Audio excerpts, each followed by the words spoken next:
Even need the chump block.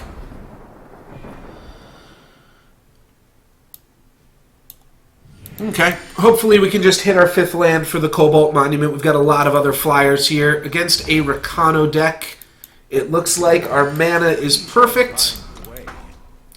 Got to Dispel for whatever their turn 2 play is, or we can hit them with a flyer. Stonescar Stranger. Interesting. Well, it's not really a good Dispel target. Take it to the skies. Let's just start getting in some damage. Probably didn't even have to do that, to be honest. Probably could have just traded. But now I've got a 2-1 to trade with their Punished with Temper. I guess they can make the same play regardless here. This is a fine Dispel target, and it lets me draw because I don't want to use my other Cobalt Acolyte right now.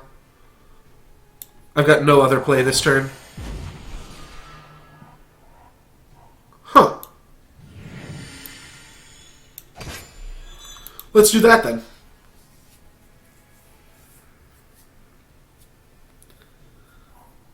I knew they were going to have the torch for the punish. Alright. Well, the fact that they have the torch there means that they're less likely to have a torch for Cobalt Monument. I won't say they don't have it, they're just less likely to have it. Could bait it out by going Cobalt Acolyte Violent Gust. Alright, let's do that first. This baits out a removal spell from my opponent first before we play the Storm Dancer. They could just have another Temper or a weapon, both of which would be pretty bad for me. On my signal. Alright. That's fine. That's actually, we get pretty rewarded for that. Alright, bring on the Storm Dancers. It's party time, baby. Let's bring on the dancers.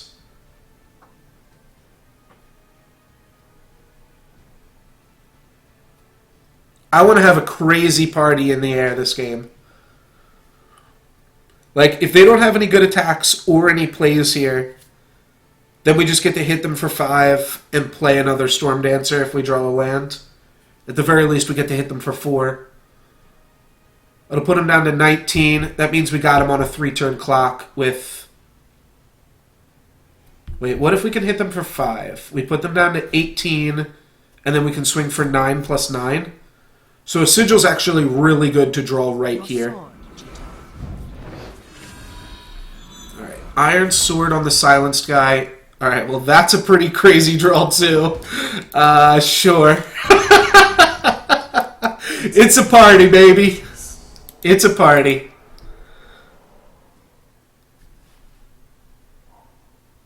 Alright, that's a little bit unfortunate, but they still don't have any great attacks.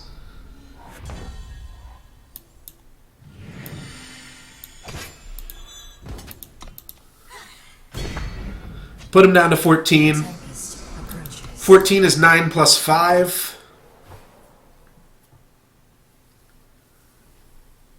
Or 5 plus 5 plus 5. On my signal. Alright. Storm Dancer is silenced. That's pretty reasonable to not attack with Obsidian Golem here. Yeah, it's pretty reasonable of them. So what happens if I block here? I take 4, go to 9, and then I don't have the Cobalt Acolyte. What happens if I take it all? I go down to 6. No, I just have to take this as a gift.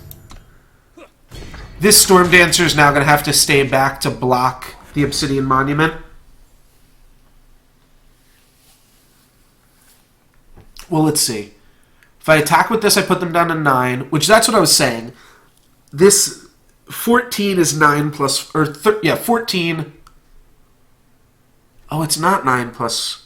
Oh, yeah, no, it's 9 plus 5. So I go attack with Storm Dancer, block here. Alright, I think this is my only play. I block the Gorilla Fighter, take 8, drop to 1. Hope my opponent has nothing in 2 cards.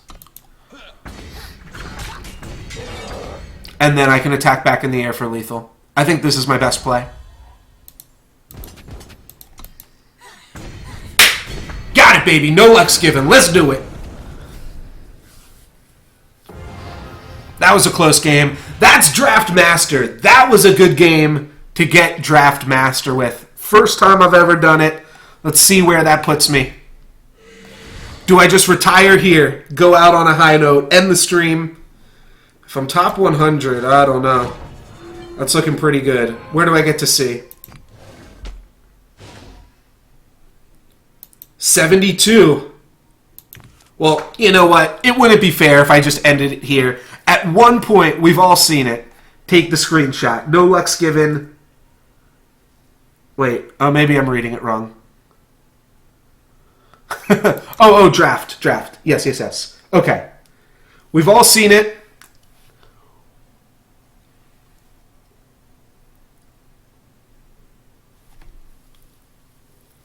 I'm 1 under LSV.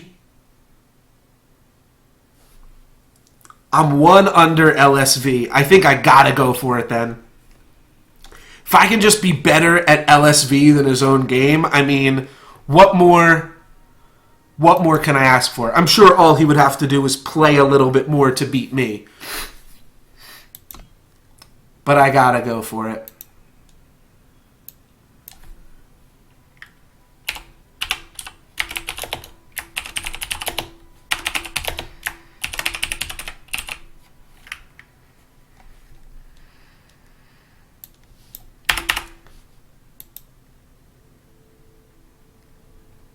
Alrighty.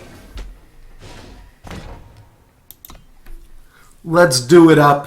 Come on, Storm Sisters. I'm pretty sure, like, if I lose once, then I'm, like, 800th drafter. And if I win, then maybe I go up to, like, 70th place. But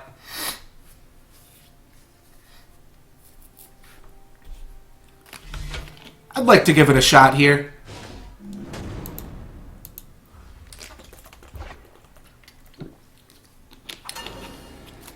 Playing against Pacey Bean. His hand seems solid. Let's keep it. Look at that. Look at that 72, baby.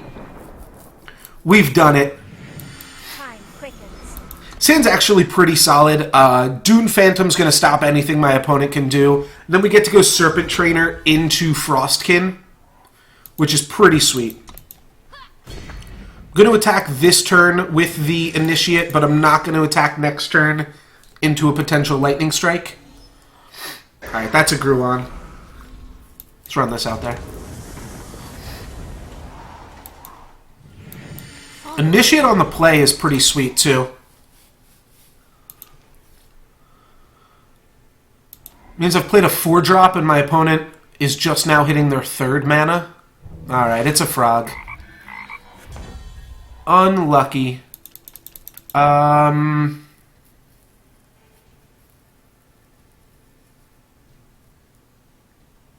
Just start putting daggers on my Phantom. It's not horrible.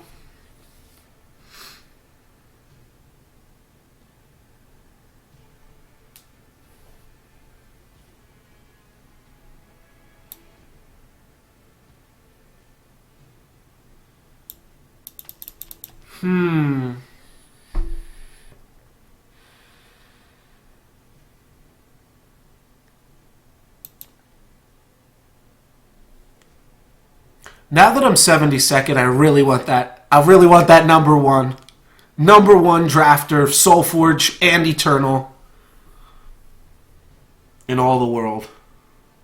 Then I'm coming for you, Hearthstone. We shall find.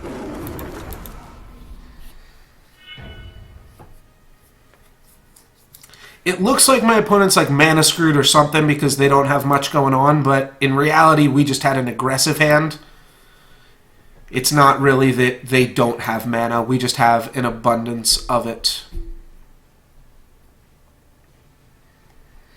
Next turn, we get to like attack for 2 regardless. Question is, do we want to put the daggers on the 1/1s so that they can attack? I think not. I think we want to just put the daggers on the Dune Phantom. Alright, well now that seems pointless too. Alright, that's a good one though. I don't think they used the Avasaur. I'm never paying enough attention to know if they used it or not, but... You aren't welcome here. Let's just stun this, hit my opponent for 2. Pretty straightforward attack. Alright, they didn't use it. Safe travels, friend. Amber Acolyte. Twinning Ritual. Again, no echo.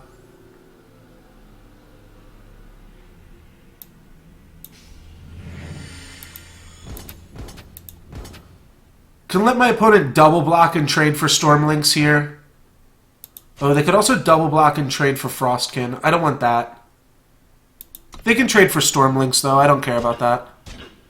Alright, they're just going to trade with the Stranger. I guess that was the best could have happened for me, but no, actually by doing that, now that opens up the attacks for Frostkin, potentially. Alright, and they played some cheap Horned Verlunks. Well, now I just have to stand back, and I'll win.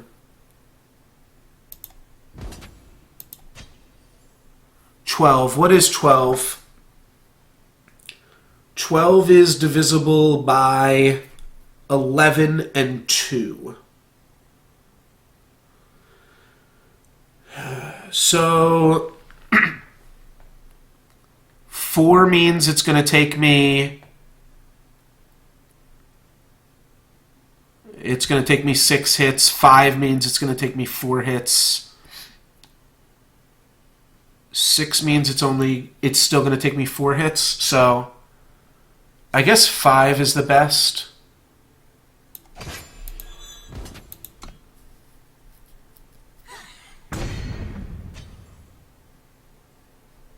And what kind of blocks do I have? I also want to look at that. I can go...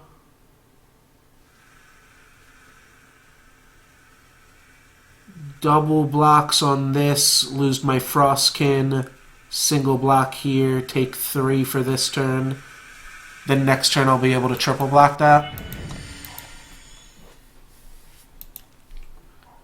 I see them. Alright, so... yeah, I'm going to go block, block, lose my Frostkin. They didn't attack with the nesting Avasaur, so I just get to do that for free.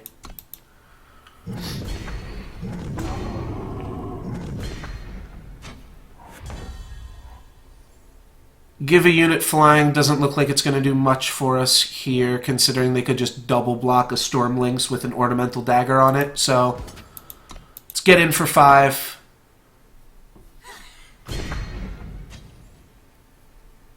Now I can go 1, 2, 3, 4, trade Stormlinks for Hornverlunk. I'll hold on to everything else. Alright, there's an Echo card. So looks like my opponent blew their load a little bit too quick. No, okay. They're actually fine here. And flying for the Verlunk. Alright, we got a game, boys. They have to keep some cards back to block the Storm Dancer. If I just attack right now, it trades for Nesting Avasaur. If I give it +1/+1, then it trades for Tower Top Patrol. Think we're going to play defense until we can draw a Staff or a Zenning Guardian or something like that.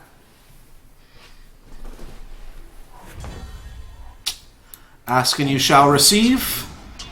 Do I want to give Zenning Guardian flying already? Kinda. 1, 2, 3, 4, 5, 6, 7, 8, 9. So I can't really even attack with it. At least not yet. Or I just don't have to give it flying. When all of your opponent's creatures have flying, flying is irrelevant for attacking. It's relevant for defending. Alright, that's good. There's Staff. Yeah, that's the one where it's kind of punishing for me not giving this flying. But let's see. So if I just play Staff here, what happens? My opponent can attack with this because it's free. This I can eat. This I'll have to take. This I'll have to chump. This I can block. Right now I'm safe to do it. Alright, I'm going to hang on to my daggers. I didn't give this flying. I think that's actually fine. It would wind up blocking the tower top patrol. I see them.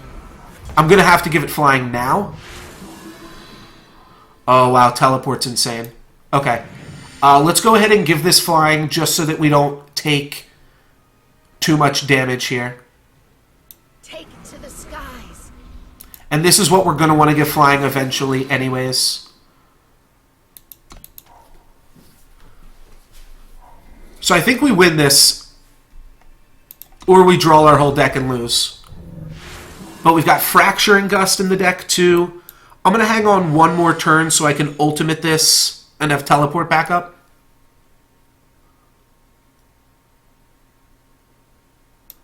Levitate's a pretty good one too. Though, like I said, Gust would be good. Alright, Vault of Praxis, our opponent's got their own draw spells. Battle of the draw spells here. Initiative of the Sands we're going to neglect to play for one turn here. I wonder if we can get some sick attacks in with this teleport. I think we can now. We just bounce Tower Top Patrol, eat the other two cards. That's if my opponent even triple blocks. Yeah, that's got to be good enough.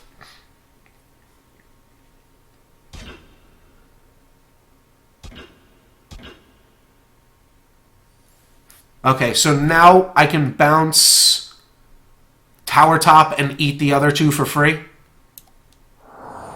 This will give my opponent a card to play off their Volt. But yeah, I get a 3-for-1 off that. That's got to be enough tempo and card advantage to win us the game here. Got there, baby! Hey, I'm not ranked 72 in draft in the world for nothing. And I'm also not ranked 65th in the world. Alright, gotta gloat a little bit. Now I'm officially better than LSV.